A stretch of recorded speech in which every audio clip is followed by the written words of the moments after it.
जय श्री हरि। स्वागत है आप सबका हमारे अपने YouTube चैनल में।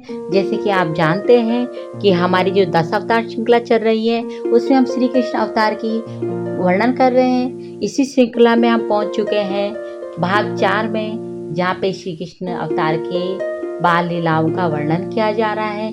इससे पूर्व हमने पूतना का उद्धार देखा और आज हम इस भाग में वर्णन कर रहे हैं सकट भंजन और तिरनावर्त के उद्धार की कथा और क्या था इनका पूर्व जन्म का प्रारब्ध। गुरु ब्रह्मा गुरु विष्णु गुरुदेवो महेश्वरा गुरु साक्षात् ब्रह्मा तस्मै श्री गुरुवे नमः।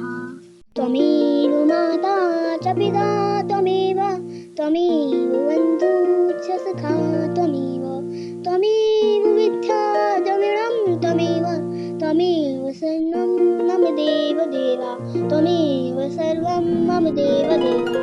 पीताम्बरं पद्मनाभं पद्मक्षं पुरुषोत्तमं पवित्रं परमानन्दं तं वन्दे परमेश्वरम्।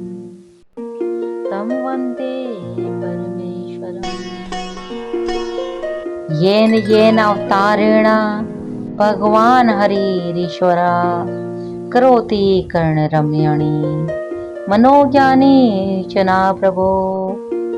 राजा परीक्षित ने पूछा, प्रभो, सर्वशक्तिमान भगवान श्री हरि अनेकों अवतार धारण करके बहुत सी सुंदर एवं सुनने में मधुर लीलाएं करते हैं। वे सभी मेरे हृदय को बहुत प्रिय लगती हैं। उनके श्रवण मात्र से, भगवत संबंधी कथा से अरुचि और विविध विषयों की तृष्णा भाग जाती है। मनुष्य का अंतःकरण शीघ्र से शीघ्र शुद्ध हो जाता है। भगवान के चरणों में भक्ति और उनके भक्तजनों से प्रेम भी प्राप्त हो जाता है। यदि आप मुझे उनके श्रवण का अधिकारी समझते हो तो भगवान की उन्हीं मनोलीलाओं का वर्णन कीजिए। भगवान श्री कृष्ण ने मनुष्य लोक में प्रकट होकर मनुष्य जाति के स्वभाव का अनुसरण करते हुए जो बाल लीलाएं की हैं, अवश्य ही वे अत्यंत अद्भुत हैं। इसलिए आप अब उनकी दूसरी बाल लीलाओं का वर्णन कीजिए। श्री सुखदेव जी कहते हैं, परीक्षित, एक बार भगवान श्री कृष्ण के करवट बदलने का अभिषेक उत्सव मनाया जा रहा था। उसी दिन उनका जन्म नक्षत्र भी था। घर में बहुत सी स्त्रियां भीड़ लगी हुई थी। गाना बजाना हो रहा था। उन्हीं स्त्रियों के बीच में खड़ी हुई सती साध्वी यशोदा जी ने अपने पुत्र का अभिषेक किया। उस समय ब्राह्मण लोग मंत्र पढ़कर आशीर्वाद दे रहे थे। नंद रानी यशोदा जी ने ब्राह्मणों का खूब पूजन सम्मान किया। उन्हें अन्न, वस्त्र, माला, गाय आदि मुंह मांगी वस्तुएं दी। जब यशोदा ने उन ब्राह्मणों द्वारा स्वस्ति वाचन कराकर स्वयं बालक के नहलाने का आदि कार्य संपन्न कर दिया, तब वह देखा कि मेरे लला के नेत्र में नींद आ रही है। अपने पुत्र को धीरे से सुला दिया। थोड़ी देर में श्याम सुंदर की आंखें खुली तो वो दूध के लिए रोने लगे। उस समय मनस्विनी यशोदा जी उस समय आए वे ब्रजवासियों के स्वागत सत्कार में बहुत ही तन्मय हो रही थी, इसलिए उन्हें श्री कृष्ण का रोना सुनाई नहीं पड़ा। तब श्री कृष्ण रोते रोते अपने पांव उछालने लगे। शिशु श्री कृष्ण एक छकड़े के नीचे सोए हुए थे। उनके पांव अभी लाल लाल कोपलों के समान बड़े ही कोमल और नन्हे थे, परंतु वह नन्हा सा पांव लगते ही विशाल छकड़ा उलट गया। अक्ष का पुत्र था उत्कच। वह बहुत बलवान एवं मोटा तकड़ा था। एक बार यात्रा करते समय उसने लोमर्ष ऋषि के आश्रम के वृक्षों को कुचल डाला। लोमर्ष ऋषि ने क्रोध करके शाप दिया, अरे दुष्ट, जा तू देह रहित हो जा। उसी समय सांप के केचुले के समान उसका शरीर गिरने लगा। वह धड़ाम से लोमर्ष ऋषि के चरणों पर गिर पड़ा और प्रार्थना की कि कृपा सिंधु, मुझ पर कृपा कीजिए। मुझे आपके प्रभाव का ज्ञान नहीं था। मेरा शरीर लौटा दीजिए। लोमर्ष जी ने प्रसन्न हो गए। महात्माओं का शाप भी वरदान ही हो जाता है।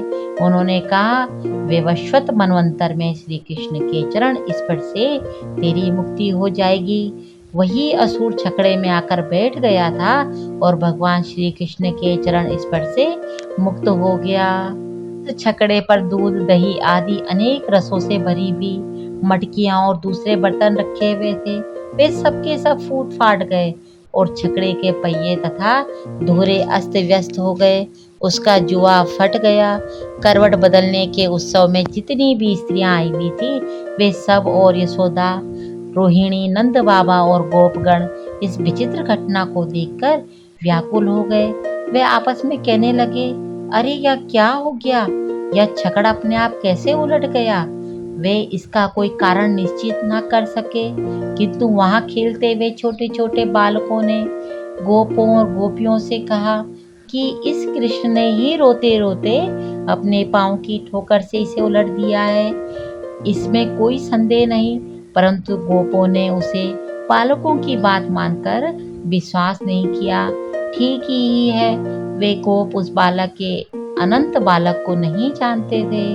यशोदा जी ने समझा यह किसी ग्रह आदि का उत्पात है।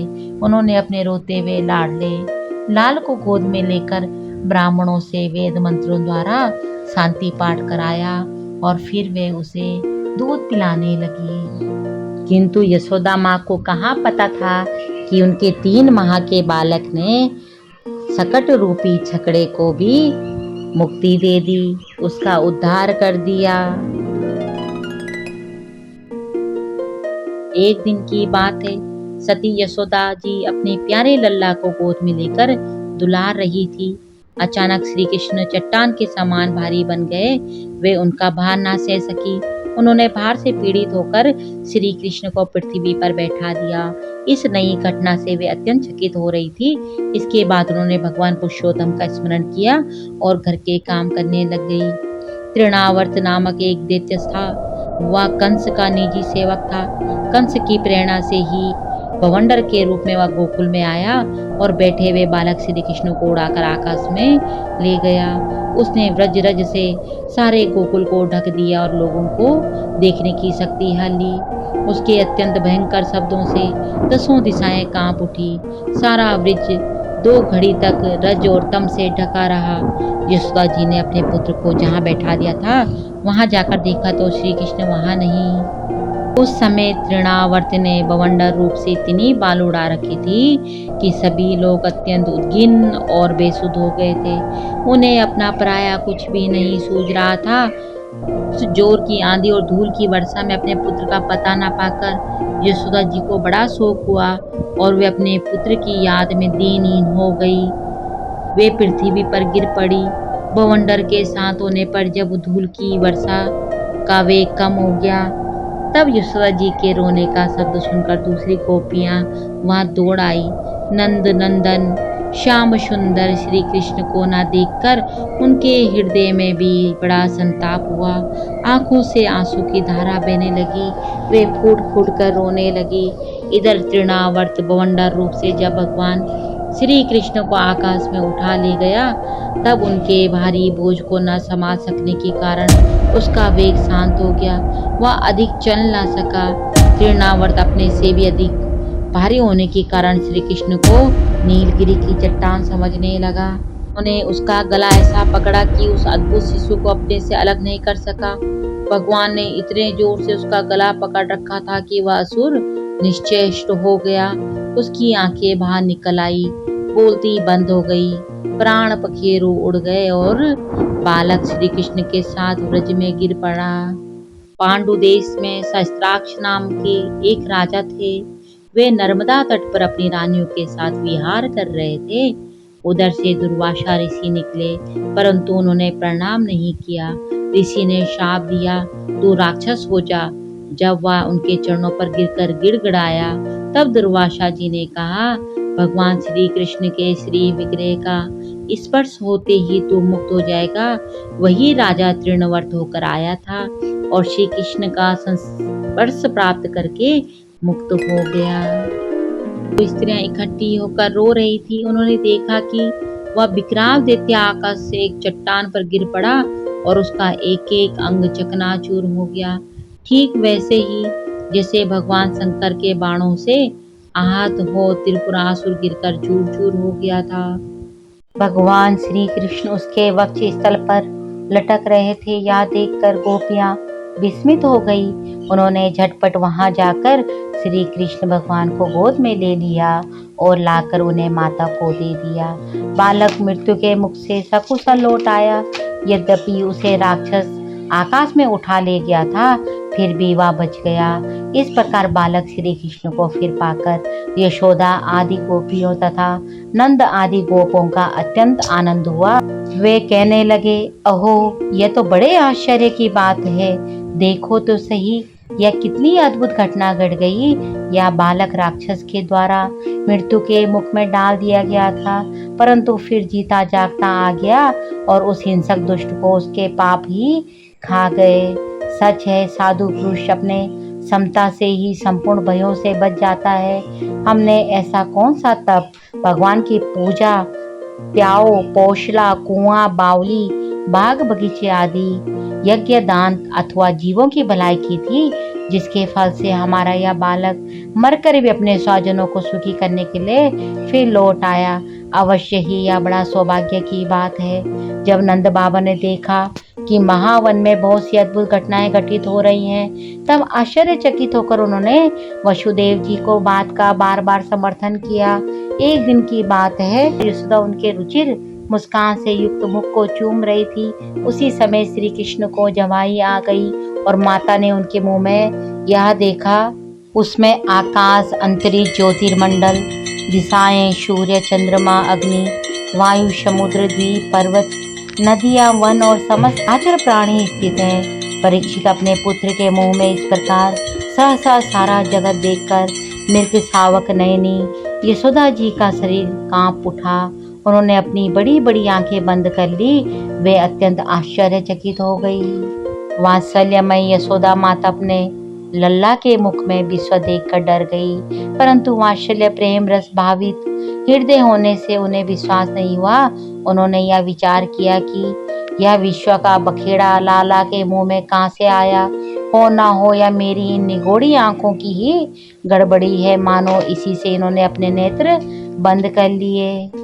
इस प्रकार इस भाग में हमने देखा कि प्रभु ने सकट भंजन और तृणावर्त का उद्धार किस प्रकार किया तथा अपने मुख में संपूर्ण ब्रह्मांड दिखाकर माता यशोदा पर अपनी दिव्यता और अद्भुत लीला प्रकट की। आइए हम भी उनके चरणों में प्रेम, भक्ति और श्रद्धा से अपने हृदय को समर्पित करते हैं और आगे के भाग में देखेंगे हम प्रभु की अन्य लीलाएं। तब तक के लिए धन्यवाद।